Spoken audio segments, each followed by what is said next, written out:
दोस्तों, टाटा कंपनी आज इंडिया की most famous and successful company है। टाटा ग्रुप के पास 800 से ज्यादा कंपनीज हैं, जिसके ऑनर रतन टाटा टाटा हैं। अगर हम मुकेश अंबानी को देखें तो उनके पास सिर्फ 6 कंपनीज हैं, लेकिन उनका नाम दुनिया के टॉप 10 रिचेस्ट मैन में आता है। वही 100 से भी ज्यादा कंपनीज के मालिक रतन टाटा 421 नंबर पर आता है। तो सवाल ये है कि आखिर ऐसा क्यों? आज की इस वीडियो में हम जानेंगे कि रतन टाटा की लाइफ जर्नी और उनका लाइफस्टाइल और उनकी लाइफ के कुछ ऐसी बातें जिसकी वजह से रतन टाटा आज इंडिया की मोस्ट रिस्पेक्टफुल मैन के स्टेज पर पहुंचे हैं। इधर इस वर्ड इन्फो की वीडियोस में एक बार फिर से खुशामदीद।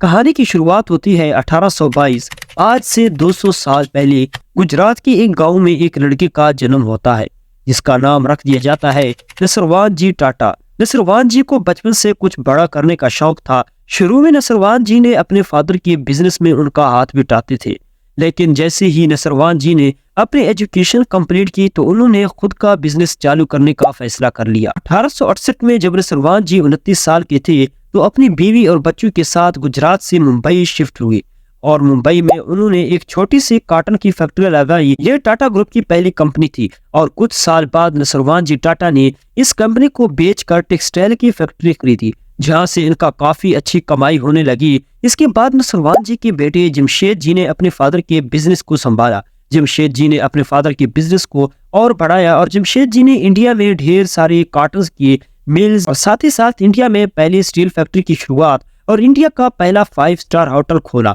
जिसका नाम है ताजमहल होटल। जी हाँ, ताजमहल होटल को बनाने वाला जमशेद जी है। 1904 में जमशेद जी टाटा की डेथ हुई और अब बिजनेस को संभालने की बारी आई जमशेद जी का बेटा दोराब जी ने भी अपनी कंपनीज के इनकम ऑफ सोर्सेज को काफी बेटर किया और 1914 में टाटा ग्रुप को 14 कंपनीज तक पहुंचाया और दोराब जी टाटा ने इन कंपनीज को 1939 तक संभाला और जहांगीर टाटा यानी JRD टाटा ने इन कंपनीज को टेक ओवर कर लिया। जी हाँ, JRD टाटा बिजनेसमैन होने के साथ ही साथ एक पायलट भी थे। उन्हें फ्लाइंग का बहुत शौक था, इसलिए उन्होंने इंडिया की पहली एयरलाइन टाटा एयरलाइन की शुरुआत की, जिससे बाद में गवर्नमेंट ने अपने हाथों में लेकर एयर इंडिया का नाम दिया और JRD टाटा गवर्नमेंट के इस फैसले से काफी नाराज हो गए। JRD टाटा ने 1945 में टाटा ग्रुप में टाटा मोटर्स के कंपनी को भी शामिल किया। 1968 में उन्होंने TCS की शुरुआत की, जो आज TCS इंडिया का सेकंड लार्जेस्ट एम्प्लॉइज है। इसके अलावा JRD टाटा ने कैंसर सेंटर, साल्ट का बिजनेस, इलेक्ट्रॉनिक मैन्युफैक्चरिंग और भी कई सारी कंपनीज को टाटा ग्रुप में शामिल किया। JRD टाटा ने 52 साल तक टाटा ग्रुप का लीडरशिप संभाला और इस 52 सालों के बीच JRD टाटा ने टाटा ग्रुप की 14 कंपनीज को 95 कंपनीज तक पहुंचाया।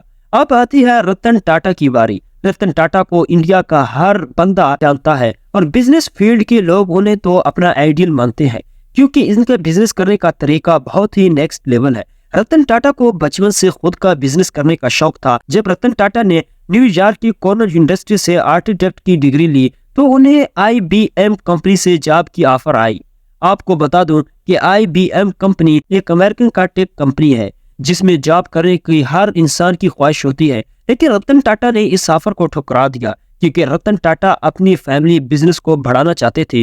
1961 में रतन टाटा ने अपनी फैमिली बिजनेस को ज्वाइन किया, जहां रतन टाटा टाटा स्टील को मैनेज करने लगे। 1971 में टाटा ग्रुप की कंपनी नेल्को काफी नुकसान में जा रही थी। ये कंपनी रेडियो बनाती थी। इस नुकसान से बचने के लिए रतन टाटा को इसकी जिम्मेदारी दी गई और रतन टाटा ने 3 साल के अंदर नेल्को की शेयर मार्केट को और 3% से 20% तक पहुंचाया।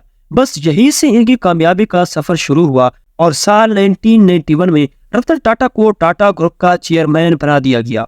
1998 में रतन टाटा को फिर से ये मसला पेश आया, लेकिन इस दफा नेल्को नहीं बल्कि टाटा मोटर्स बिल्कुल दिवालिया होने की हालत पर आ गई थी, जिसकी वजह से कंपनी को लॉस में जाता हुआ देखकर कंपनी के फाइनेंशियल एडवाइजर और सर्विस शेयर्स होल्डर ने रतन टाटा को कंपनी बेचने का मशवरा दिया, जिस पर रतन टाटा इस डील के लिए तैयार हुए। रतन टाटा जब इस डील के लिए फोर्ड कंपनी के CIO के पास गए तो मीटिंग के दौरान फोर्ड कार कंपनी के CIO बिल फोर्ड ने इन्हें कहा कि जब तुम्हें पैसेंजर्स कार की बिजनेस की नॉलेज नहीं है तो आपको इस कंपनी को शुरू ही नहीं करना चाहिए था। तो चलिए, कोई बात नहीं, हम आपका ये बिजनेस खरीद कर आप पर एहसान करते हैं। रतन टाटा को बिल फोर्ड की ये बात बहुत बुरी लगी और बिना कोई जवाब दिए डील कैंसिल करके वापस इंडिया आ जाते हैं और कंपनी में बनने वाले कार्स की क्वालिटी को और भी इम्प्रूव करने लग जाते हैं। फाइनली कुछ सालों के बाद टाटा मोटर्स के न्यू मॉडल कार्स मार्केट में धूम मचा देती हैं।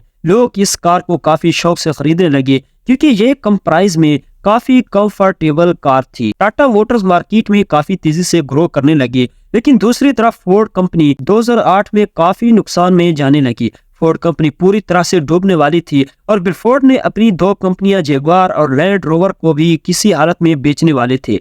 जब रतन टाटा को पता चला कि बिरफोर्ड अपनी कंपनियां बेच रहा है तो उन्होंने फौरन $2.3 बिलियन में जगुआर और लैंड रोवर कंपनी को फोर्ड से खरीदा। इसी तरह रतन टाटा ने और भी कई सारी कंपनीज को टाटा ग्रुप में शामिल किया। आज टाटा फैमिली 140 कंपनीज के मालिक हैं। अब आप भी सोच रहे होंगे कि रतन टाटा के पास 140 कंपनीज हैं और इंडिया के अमीर तरीन इंसान मुकेश अंबानी के पास सिर्फ 6 कंपनीज हैं और उसकी नेटवर्क $116 बिलियन है, लेकिन 140 कंपनीज के मालिक रतन टाटा की नेटवर्क $38 बिलियन है। आखिर ऐसा क्यों? आपको बता दूं कि मुकेश अंबानी अपनी कमाई के सिर्फ 2% चैरिटी के नाम करते हैं, लेकिन रतन टाटा अपने कमाई के 50% भी नहीं बल्कि 66% चैरिटी के नाम करते हैं। यानी टाटा अपनी कमाई के 66% गरीब आवाम के खाने पीने और बाकी जरूरियात पर लुटा देते हैं। इसलिए रतन टाटा को इंडिया का सबसे रिस्पेक्टफुली इंसान माना जाता है। चलिए अब जरा रतन टाटा के लाइफस्टाइल पर नजर डालते हैं। आपको बता दो कि रतन टाटा लग्जरी और स्पोर्ट्स कार्स के काफी शौकीन हैं। चलिए इनके कार्स कलेक्शन पर आते हैं।